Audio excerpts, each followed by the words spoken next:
Puji Tuhan.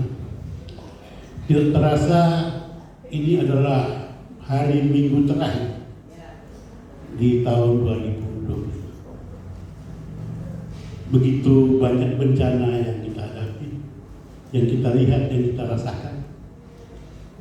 Semua itu karena apa yang bangsa Indonesia tahu.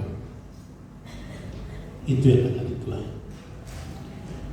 Akhir-akhir ini kita sering mendengarkan, karena kan dalam firman mengatakan bahwa diberkatilah semua mulut yang memberkati Israel. Dan kita tahu bangsa Indonesia ini sering sekali mengutuk bangsa Israel. Dan apa yang boleh kita lihat pada akhir-akhir tahun ini, bagaimana di Sumatera bencana, Jakarta sampai Papua, karena kita bangsa Indonesia sering mengutuk Israel, menandakan bahwa Alkitab kita benar. Apa yang telah difirmankan Tuhan pasti akan terjadi. Kalau saya buka-buka di Facebook, saya lain kali sampai menitik air mata. Bagaimana orang menghujat. Tadi pagi waktu saya mengulang-ulang membaca apa yang saya akan bawakan, saya dapat Facebook, di mana di situ ada seekor anjing yang mukanya Tuhan Yesus. Saya sampai, kalau saudara dapat itu ada satu saya mengatakan begini, ampunilah mereka Tuhan, karena mereka tidak tahu apa yang mereka buat. Dan bila saatnya nanti semua lidah akan mengaku, semua lutut akan bertelur dan mengakui bahwa hanya Yesus adalah Tuhan. Berbahagialah kita karena kita mengaku dan kita mengakui dan kita tetap mempercayakan bahwa hanya Yesus kita itu Tuhan. Tuhan yang sanggup meluputkan kita dari segala apapun masalahnya, apapun bencana, apapun kesulitan. Kalau kita berpegang pada Tuhan, semua pasti beres. Kita akan membahas tipe orang Kristen supaya pada tahun 2026 kita dapat memposisikan diri kita orang Kristen yang bagaimana. Pertama, kita akan buka Alkitab kita yang terdapat pada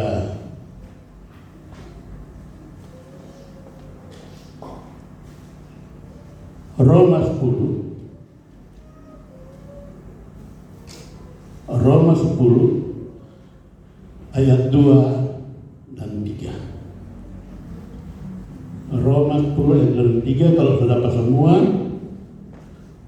saya undang kita sekalian berdiri untuk menghormati firman Tuhan.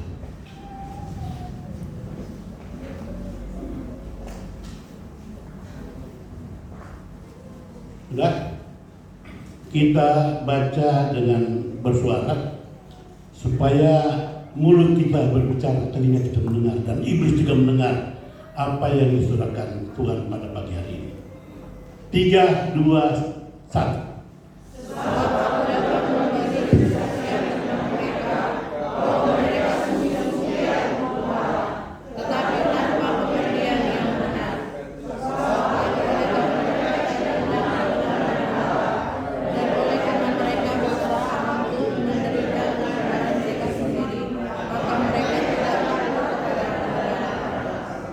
Haleluya, silakan dulu. Tipe pertama adalah tipe orang Kristen yang membenarkan diri sendiri. Sebab aku dapat memberi kesaksian tentang mereka bahwa mereka sungguh-sungguh giat untuk Allah, tetapi tanpa pengertian yang benar. Jadi saudara, tidak semua, termasuk saya juga, yang bisa melayani mari altar ini, melayani Tuhan. Ingat, tidak semua, termasuk saya, yang bertugas di atas altar ini melayani Tuhan. Kebanyakan dari kita mengerjakan pekerjaan Tuhan. Karena sangat beda kalau kita benar-benar melayani Tuhan. Waktu dan ini supaya menjadi kritik juga ke depan bagi singers. Jangan cuma dipilih mereka yang jago menyanyi, tapi benar-benar ada hati yang terhubung dengan Tuhan. Supaya di saat menyembah benar-benar ada penyembah. Karena dengan penyembahan itu membuat kuasa kita menarik roh Tuhan untuk bisa menyatu dan kita dapat merasakan hadirat Tuhan. Kalau cuma sebagai penyanyi, apa tadi? Ini fatal, saudara. Karena waktu hari Sabtu itu atau hari apa itu? Kita lihat ini cuma wamen ada. Itu mengerjakan pekerjaan Tuhan, bukan melayani Tuhan. Karena kalau melayani Tuhan, kita dengan hati, dengan waktu, dengan apapun yang ada pada kita serahkan bagi Tuhan. Dan itu akan membuat harmoni yang menarik hadirat Tuhan untuk benar-benar kita rasakan. Banyak yang hanya pemain musik, apa semua, yang jago-jago, tapi tidak mempunyai kuasa untuk menarik hadirat Tuhan. Karena kan keterampilan bisa dilatih, tapi hubungan kita dengan Tuhan itu secara pribadi. Dan kita dapat merasakan, kita yang jemaat di bawah dapat merasakan bagaimana ada roh Tuhan, bagaimana ada hadirat Tuhan, bagaimana ada Roh Kudus yang menguasai kita. Sehingga benar-benar waktu yang kita buang, waktu yang kita peruntukkan untuk Tuhan benar-benar menjadi berkat. Bukan cuma ini hari Minggu Tuhan datang supaya, apalagi sekarang soal petik tanpa tidak langsung, secara tidak langsung, sampai mulai diabsen sampai rajin. Kita mau rajin supaya waktu Natal ulang kita nama kita berkeluarga yang berlipat. Itu bagus, itu motivasi, tapi saya rasa bukan itu yang dicari. Karena kalau Tuhan ada hubungan kita dengan Tuhan, kita mau bilang bagaimana ya? Mungkin masuk pasti dia cuma itu kan benar-benar kita rasakan. Bagaimana di saat kita terpojok tidak mampu di atas ranjang di rumah sakit yang perban sampai di pala-pala, kaki mesti angkat begini karena belum mana bangka, bang telepon, Pak, ansuran. Oh Tuhan. Tapi lihat, sampai hari ini saya ada keluarga istri cuma karena Tuhan. Saya ingin pengalaman pribadi dirasakan semua kita, karena Tuhan tahu persis memberi berkat kepada siapa. Maaf Pak Adik, saya lihat Pak Adik, saya teringat waktu orang yang pergi Pak seperti Angel pesta di Tatelukan. Kita Pak Ani, kita dulu di muka kebetulan dong baca itu bilang begini. Kita juga mesti ada utang. Kalau orang taruh bunga 5%. Berarti tapi utang kacang lah. Utang di pagi. Tapi lihat sekarang, Pak Ani malah jadi donatur utama untuk IGP. Karena Tuhan tahu memberi pada siapa yang dia taruh berkat untuk disalurkan.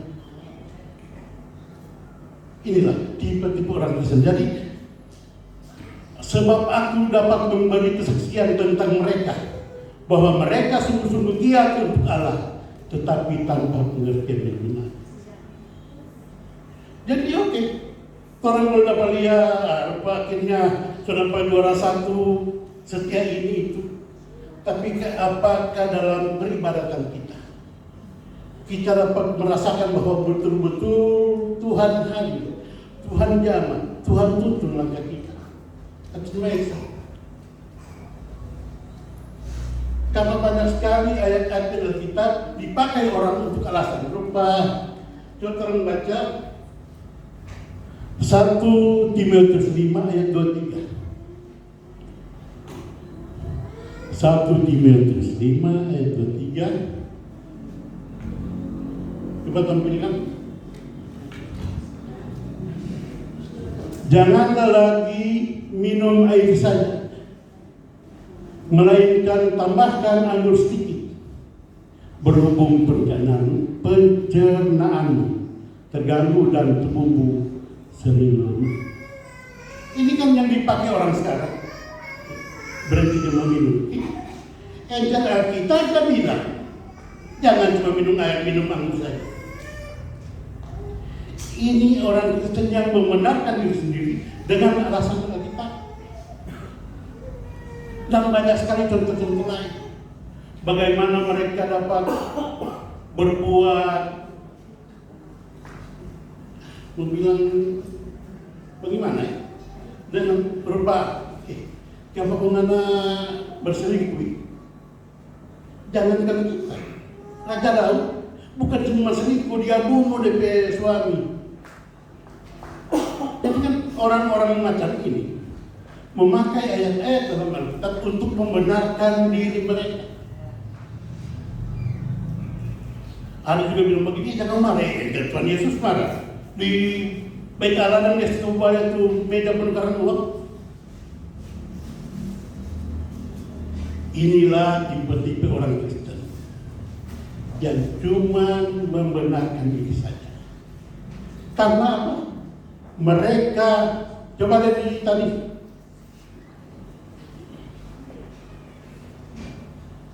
di Roma 10. Sebab aku tidak dapat memberi kesaksian tentang mereka bahwa mereka sungguh-sungguh giat untuk Allah, tetapi tanpa pengertian yang benar.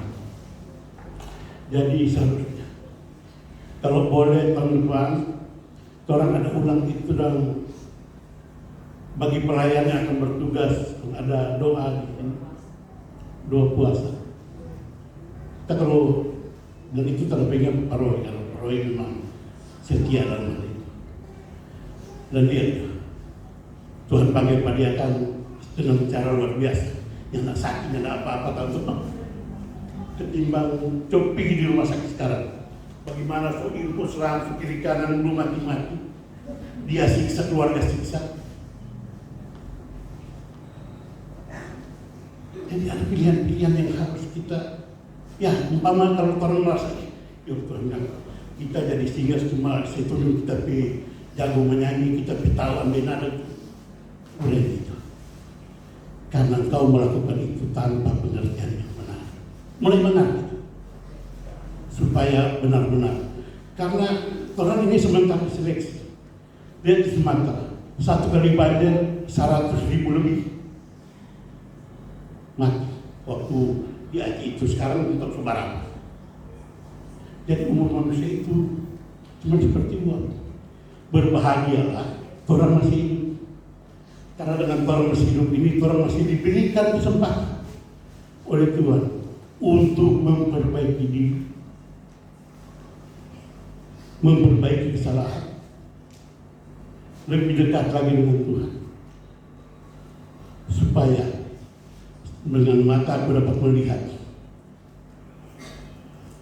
1.000 mati di kiri, 10.000 mati di kanan, pada aku tak akan sampai, karena Tuhan yang membela kita. Saudara mau hal itu terjadi bagi saudara?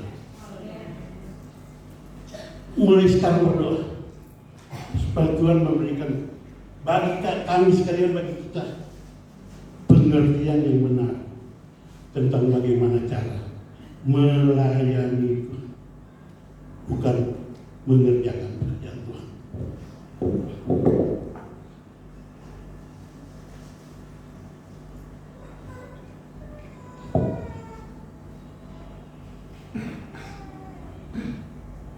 Kita baca Matius 21 ayat 13.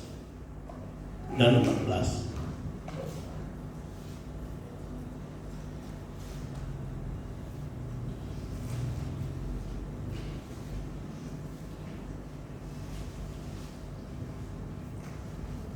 Dan berkata kepada mereka, ada tertulis, rumahku akan disebut rumah doa, tetapi kamu menjadikannya sarang penyamun. 14. Maka datanglah orang-orang buta dan orang-orang timpang kepadanya dalam bait Allah itu, dan mereka disembuhkannya. Jadi saudara, gereja ini harus menjadi tempat terjadinya mujizat, bukan dijadikan sarang penyamun.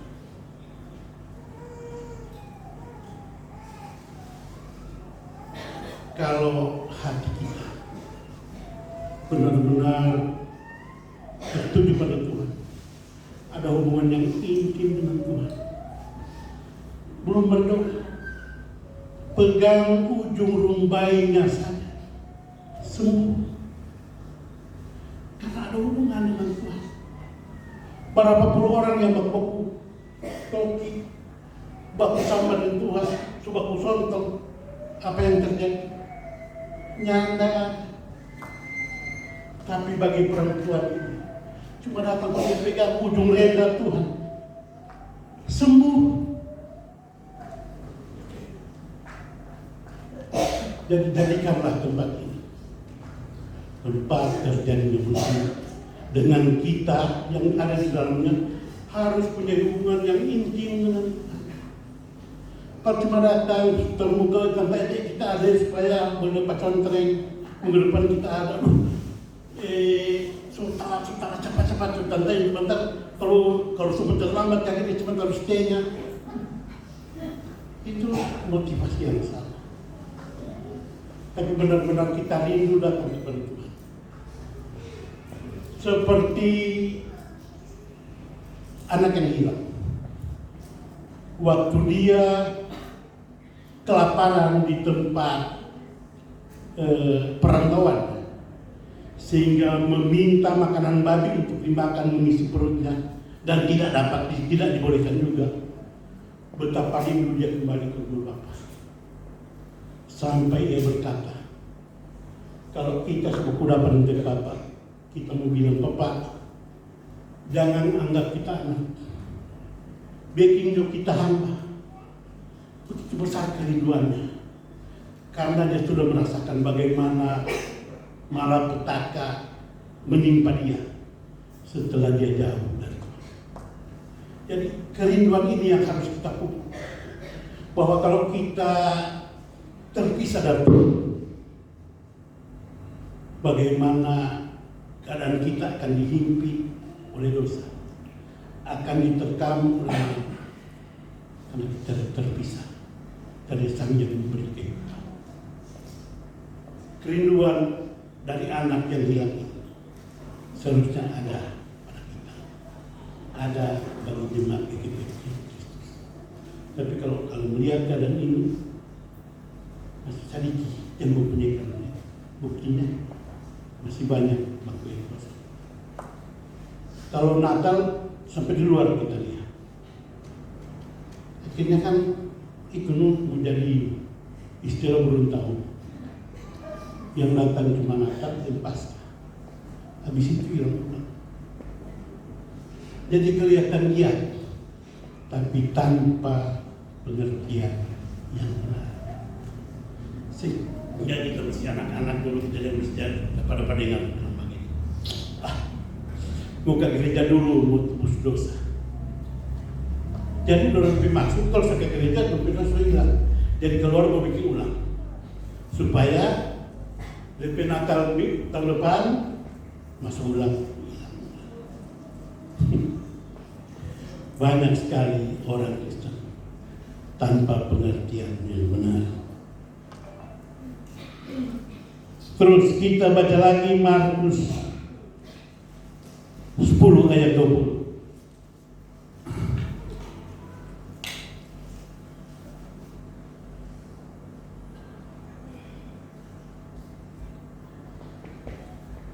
Lalu kata orang itu kepadanya, "Guru, semua itu telah kuturuti sejak masa mudaku." Lanjut 21.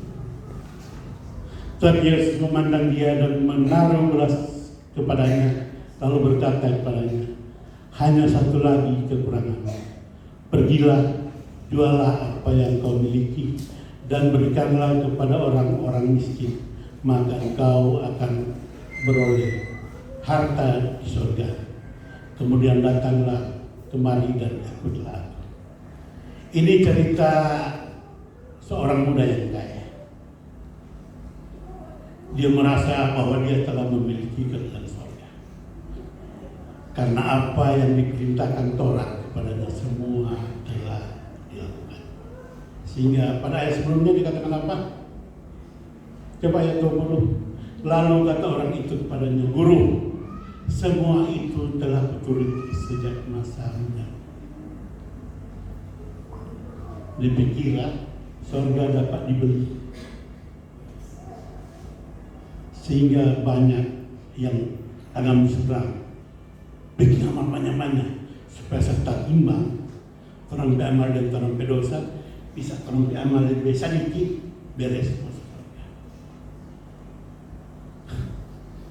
Padahal dia tidak tahu bahwa satu jiwa lebih berharga dari seisi dunia. Dan orang muda ini karena hartanya banyak. Jadi di mana hartamu berada, di situ hatimu. Coba kita bandingkan pemuda ini dengan Sakeus. Sakeus setelah dia di nama Tuhan, hatinya penuh dengan sukacita. Dia sejarah panjang di harta. Dia bilang, "Setengah dari punyaku ini akan kubagikan kepada orang miskin." Lebih sisa, apa yang pernah kutipu akan kembalikan 4 kali lipat. Kurang setengah pada bahagia. Apa yang dia tipu dia mau kasih kembali 4 kali lipat. Berarti pada dia habis. Tapi hatinya penuh dengan sukacita. Karena diselamatkan dari Tuhan yang telah berkata. Yaitu untuk apa kita mengejar harta di dunia kalau kita keinginan. Makanya berdoa pada Tuhan, minta hikmat dari Tuhan. Berikanlah aku pengertian yang benar, agar harta, waktu, dedikasi, apapun yang aku buat untuk Tuhan benar-benar ada pada jalan yang Tuhan berikan. Bukan pada ego, bukan pada mencari muka. Kalau GGP memegang ayat ini, terangnya akan membaca. Karena kan kebenaran atas pengertian sendiri, sehingga boleh ada sidang raya luar biasa, ada membuat akhirnya ditahu sudah diakui atau belum orang PGGP ini karena ada 2 riset. Tapi kalau kita sama-sama memegang pengertian pada kebenaran yang sesungguhnya dari Tuhan, kita akan satu. Apa sih yang kita cari di dunia? Makanya mulai dari orang dengan pikir itu orang lain, orang mulailah memberikan pada pikiran hati kita pengertian yang benar dari Tuhan, agar dari GGP Kristianom akan menjadi mercusuar dan contoh bagi GGP sebelah, GGP yang lain. Dia karena mereka walaupun kecil tapi mempunyai pengertian yang benar. Tapi sukacita yang tetap tidak mengerti jadi apa?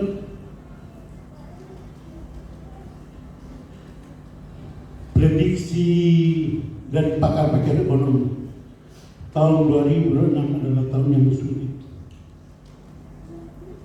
Tapi kita sebagai anak Tuhan, sebagai orang Kristen yang benar-benar mempunyai pengertian yang benar, tak usah takut. Karena walaupun dalam perahu dalam guncangan, Tuhan cuma bilang tenang dan diam, beres. Yang perlu pakar-pakarmu kali ini kali itu, orang mesti begitu. Dia bilang, diam dan tenanglah. Lalu tenang. Dan kebetulan kehidupan 2020.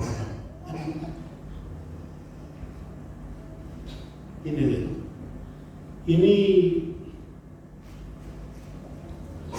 utangnya tuh mulai habis.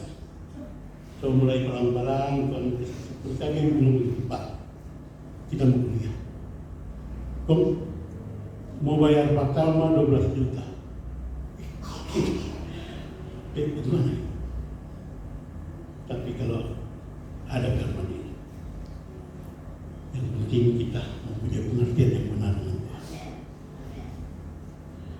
Segenting apapun keadaan kita. Sedangkan sudah diburu ikan Yunus, Tuhan boleh bawa ke darat musim muntah. Padahal kalau secara logika kalau pikir, ini tak masalah. Berarti dia kalau bersampai di pinggir, mau hancur juga. Karena kalau ada karang, meluka-luka. Tapi ingin tahu bagaimana cara Tuhan sangat ajaib. Dia kasih muntah payung Yunus di darat. Jadi lihat, Tuhan bisa memakai siapapun, apapun untuk menolong kita. Yang penting kita mempunyai pengertian yang benar. Amin.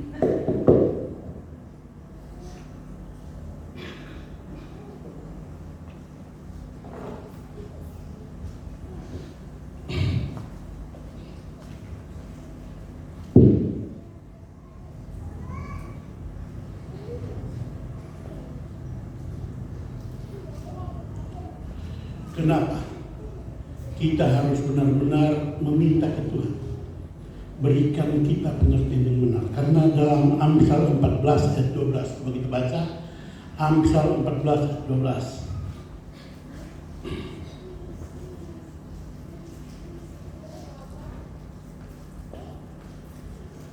Ada jalan yang disangka orang lurus, tetapi ujungnya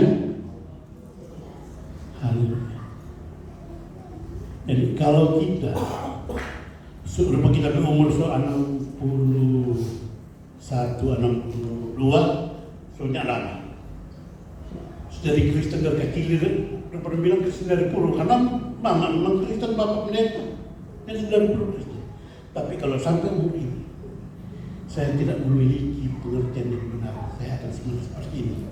Ada orang yang disangka orang lurus. Tetapi ujungnya betapa mengerikan, saudara. Orang sobat sampai tua baginda anggap apa? Orang tidak berjalan bersama Tuhan. Tapi karena tanpa pengertian yang benar itu orang bicara ini, sementara sekarang yang orang jalan menuju mana? Apakah tidak mengerikan? So biar ada di mana sedang ibadah cepat pulang. Tapi karena tanpa pengertian yang benar, jalan kita menuju mana? Jadi mulailah kita sebagai pelayan Allah, pokoknya kita semua belajarlah melayani Tuhan, bukan mengerjakan pekerjaan Tuhan. Jadi kalau terlalu mulai dengan hal-hal kecil, Tuhan akan mempercayakan hal-hal yang besar. Tipe pertama, orang merasa membenarkan diri sendiri. Kedua, tipe orang Kristen yang cuma percaya. Yakobus 2 ayat 19 dan 20.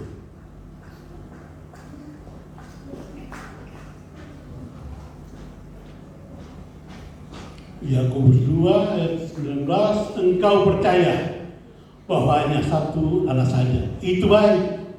Tetapi setan-setan juga percaya akan hal itu, dan mereka engkau. Jadi orang kalau cuma sampai percaya kasihan,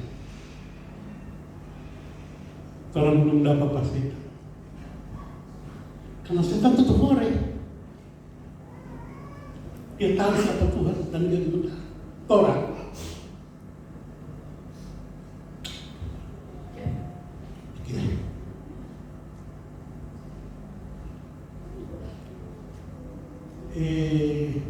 Mesti ingat saya dulu. Aduh, ini ya, sudah janji.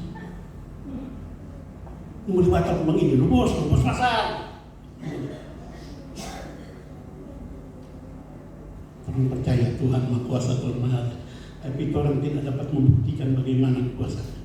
Karena orang yang mengerti, orang cuma percaya. Orang masih kalah pas setan, karena setan mengemutar. Dia tahu bahwa Tuhan Yesus yang akan mengadili dunia ini.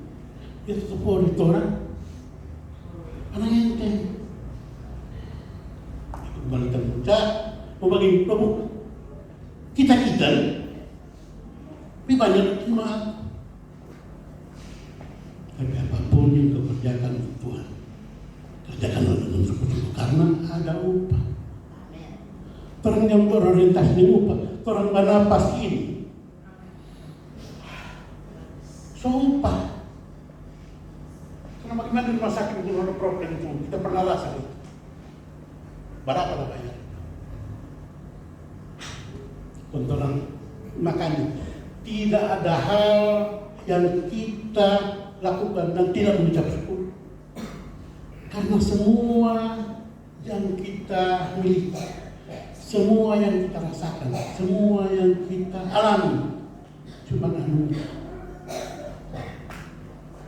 Ada tuh Oma, dia sesakit Jakarta, dibawa ke Singapura supaya pulih dan dia pun sehat.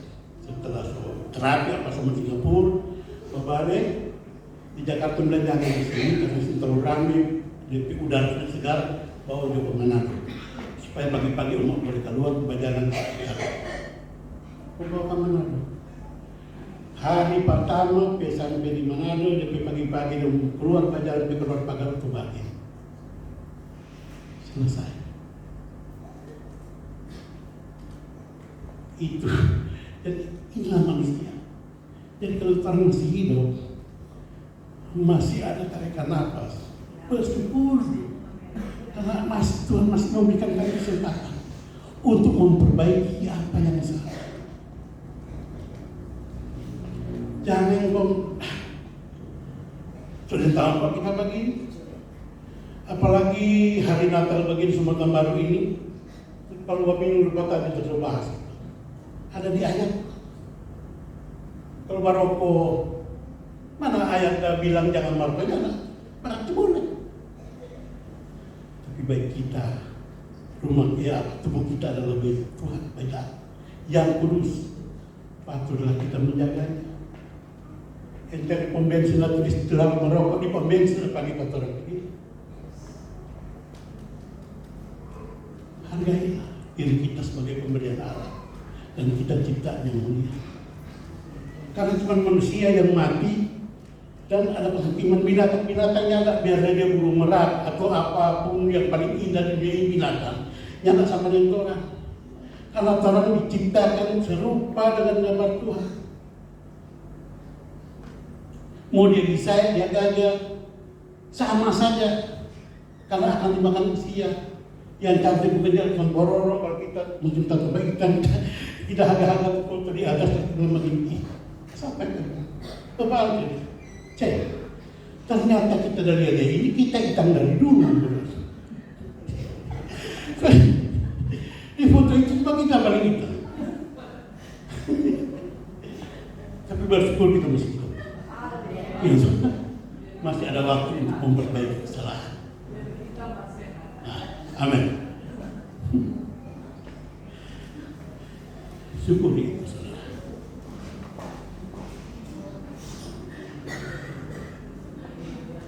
Coba 1 Samuel 17 dan 11.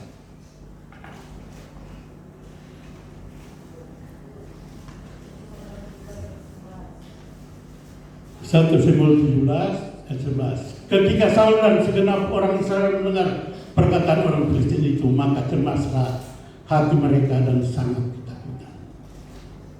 Saul, raja pertama yang diurapi Tuhan. Mau bilang apa? Raja orang Israel. Israel kalian semua bangsa takut pada dia. Waktu itu Saul raja pertama yang diurapi Tuhan. Jadi kan lengkap. Raja yang diurapi, mau takut apa? Tapi ternyata Saul sangat percaya. Dia tidak sanggup mempraktikkan apa yang seharusnya dia lakukan. Akhirnya mereka sangat ketakutan. Dan banyak sekali orang juga kan begitu. Orang cuma percaya, oh ya Tuhan ada, Tuhan pemulih, Tuhan yang dapat kami andalkan, Tuhan sadaran. Tapi setelah datang cobaan, aduh Tuhan, kali dia betul-betul sama. Mau mati justru kita Tuhan. Kan mau mati kan masih berdosa begini, yang bersyukur dan masih hidup supaya dapat memperbaiki kesalahan. Makanya minta Pak Tuhan supaya dapat pengertian yang benar, supaya hidup dari masa hidup. Dia cuma jadi seperti Saul, raja orang Israel, raja bangsa pilihan yang diurapi. Ketakutan. Bandingkan dengan Daud. Jadi saudara, kalau ada masalah-masalah kecil yang menimpa hidup sudah bersyukur karena latihan menghadapi Goliat. Jangan cuma masalah kecil mengeluh, Tuhan doa. Bersyukurlah dalam segala hal, karena itulah kekuatan. Karena apa yang saya lakukan? Paulus, dia disunat pada, pokoknya semua Taurat memang dapat takut pada dia.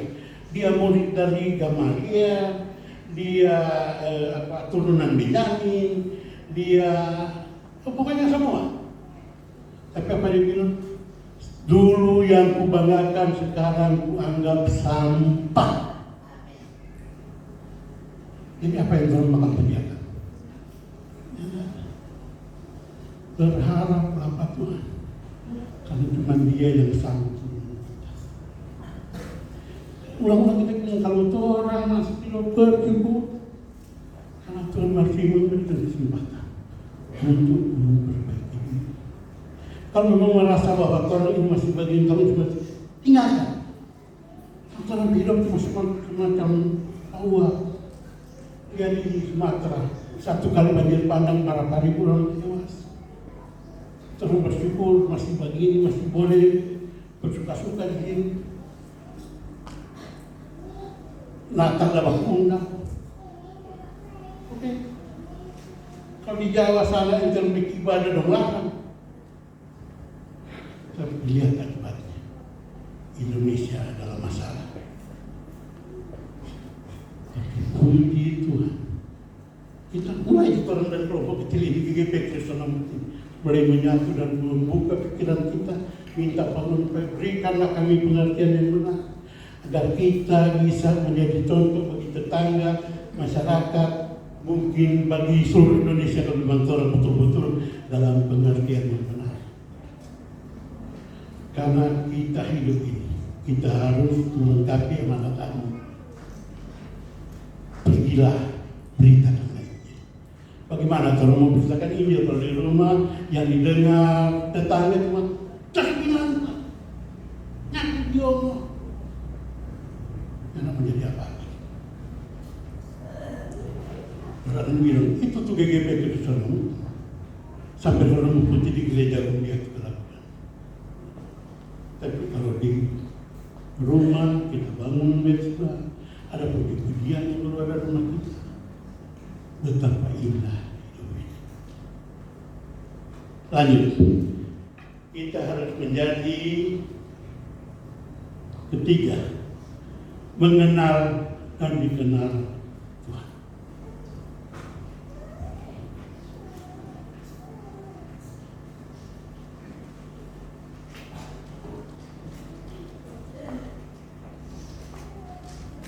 Sekarang ada pertanyaan lagi. Siapa yang tidak kenal Prabowo untuk saat ini? Rasa seluruh orang Indonesia dari Sabang sampai Merauke kenal Prabowo sama. Pertanyaannya, Prabowo kan orang orang.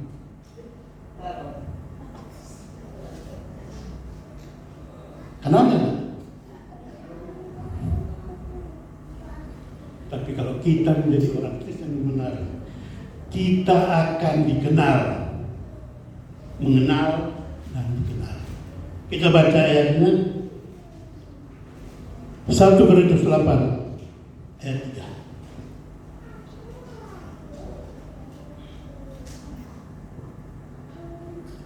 Tetapi orang yang mengasihi Allah, ia dikenal oleh Haleluya. Jadi kalau orang balik, kalau orang tidak dikenal Tuhan, berarti orang tidak untuk kita. Belajarlah mengasihi Tuhan dengan sungguh-sungguh. Kalau mau latihan pimpin pujian, latihan betul-betul. Bagi pemain musik juga, berikan hidupmu, kuduskan hidupmu, dan mulailah berlatih dengan sungguh-sungguh. Berikan talenta yang Tuhan berikan itu pada Tuhan, supaya kalau Tuhan lihat benar-benar hatinya mengasihi Tuhan, kenal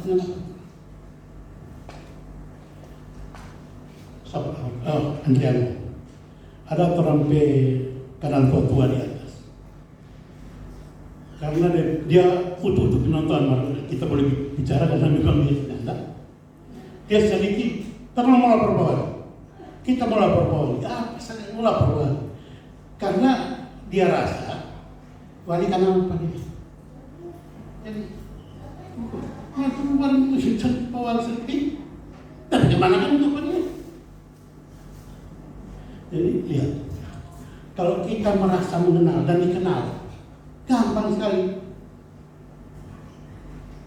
Seperti itu perempuan, yang berdoa kan cuma pegang.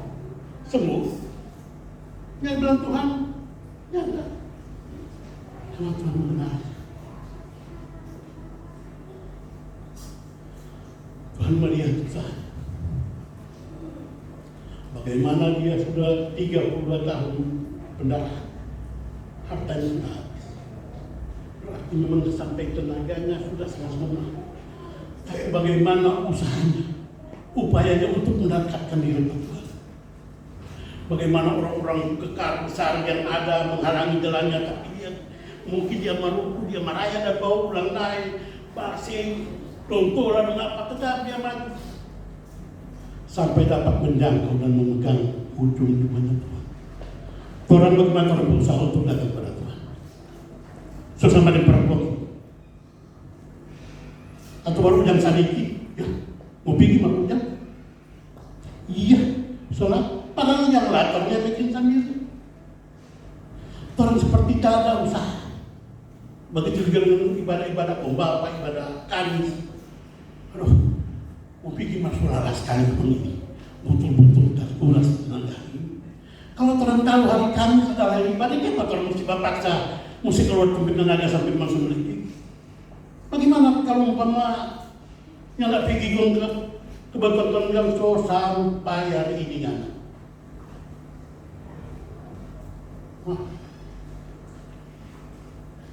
Coba bayangkan, ini usaha dari perempuan yang memang sangat lemah, tapi karena dia dengan upaya yang mungkin tenaga terakhir dapat. Kan dia bilang apa? Dia memang langsung sembuh karena terlihat upaya kita, terlihat kerja keras kita, dan bukan termuka, tapi ingin menggapai apa yang Tuhan inginkan.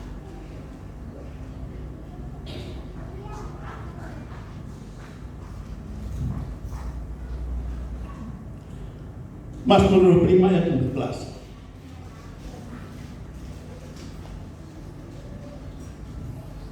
Mazmur 25 ayat 11. Tuhan berkenan dengan orang yang takut akan Dia, dan perjanjiannya diberlakukan kepadanya. Haleluya, betapa indah. Tuhan berjanji, Di Alkitab ada 7.000 jam. Satu tahun cuma 365 hari. 7.000 bagi 365 berapa? 7.000. Sekitar, pokoknya banyak. Tuh. Berarti satu hari kalau orang bergaul karib dengan Tuhan, ada banyak janji yang Tuhan akan tepati. Karena kan Tuhan tidak mau berutang. Tuhan kasih janji tepat pada hari ini. 7.000 bagi satu kan banyak. Tapi kenapa Tuhan masih kesulitan? Karena Tuhan tidak mempunyai pengertian. Tuhan cuma sekedar percaya. Tapi sekarang Tuhan mengenal kita. Kasihlah Tuhan supaya Tuhan mengenal kita. Ayat terakhir, Amsal 3 ayat 32.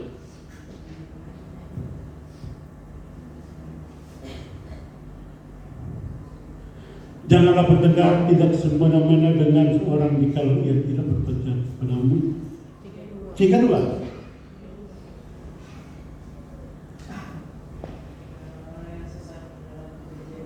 Karena orang sesat adalah kekejar bagi Tuhan, tetapi dengan orang jujur ia bergaul. Apa itu kepala sendiri bilang, mulai jujur ke Tuhan. Jangan neko-neko. Pertanggungjawaban apa yang harus kita pertanggungjawabkan supaya Tuhan bergaul. Betapa indah kalau Tuhan bergaul dengan kita, karena kita setia pada Tuhan. Amin. Firman Tuhan.